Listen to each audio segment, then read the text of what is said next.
welcome back again to my channel. If this is your first time here, you are especially welcome. Today I'll be showing you guys how to make this yummy delicious masa. You guys, this recipe is long overdue. If you want to join my growing family, all you just have to do is click that subscribe button below. So let's get straight into this video.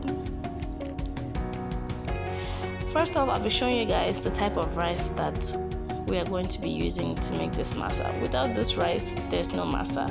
So this is called shinkafan tuwo. You can find it at the local market, you can find it at supermarkets. But make sure that you ask them to give you an example of what the rice actually looks like, maybe if they have a sample or something, just to prevent you buying rice filled with stones and stuff like that. So now I'm just going to give it a good wash, about 2 to 3 times, just to make sure that all the little dirt and all of that is out.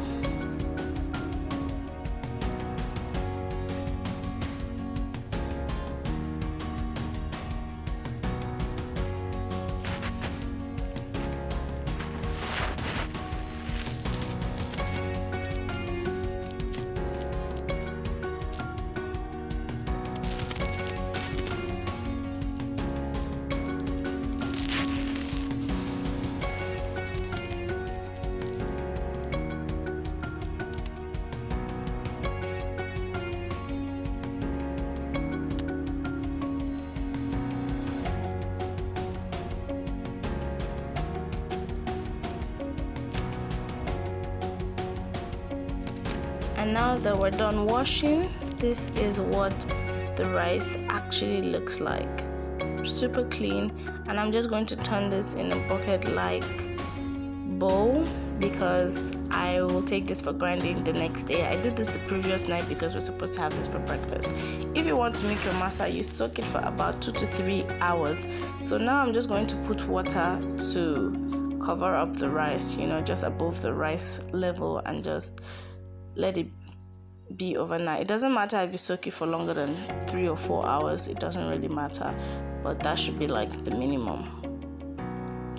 And I'm taking this to the grinding machine because my blender, you guys, it cannot grind this thing. Even there are times where some engines actually don't accept grinding this because it's super hard. So if you have a super blender, I'm so jealous. So this was the next day. I just chopped in some onions and I took it to be grinded.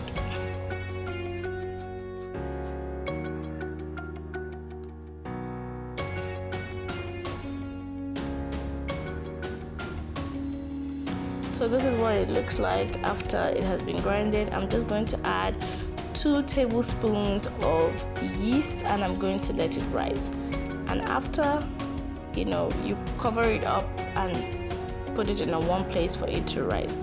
And after you're sure that it has risen, you're just going to add sugar to your taste. When you add your sugar, you taste it however you want it.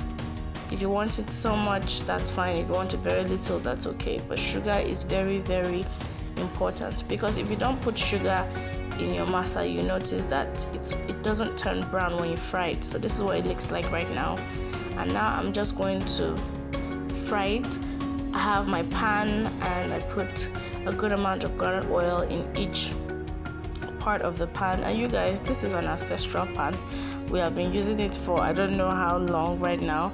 And if your pan is not like this, then you must be JJC. So you can find this kind of pan at a local market. It's very affordable. I think probably about 1,000 or 1,500, or even lesser than that. It depends on how big or how small it is. So you just fry your masa and then you're going to flip when it turns as brown as this. You notice that the sides are brown, and that's when it's ready to be flipped.